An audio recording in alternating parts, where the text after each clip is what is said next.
We're going to graph f of r equals negative a over r squared plus b over r cubed for r greater than 0, where a equals 1 and b equals 1.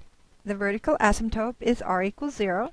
The horizontal asymptote is the r-axis. The critical point is 3/2 negative 4 over 27. The inflection point is 2 negative 1/8. And the point 10 is the x-intercept. We're not here to talk about how you know these things. We're here to talk about how you use the graphing objects.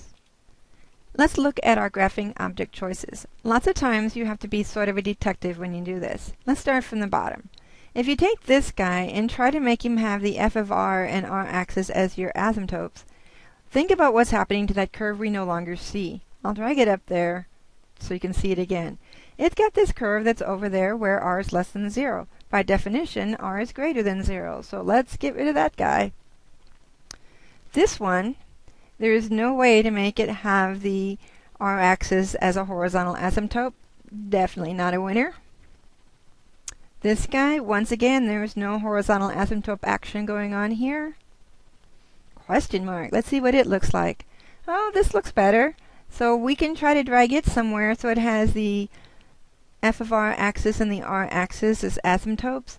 But just think what's going on. If we try to make it do that, then there's no way we can make it go through 1, 0. Let's make it go through 1, 0.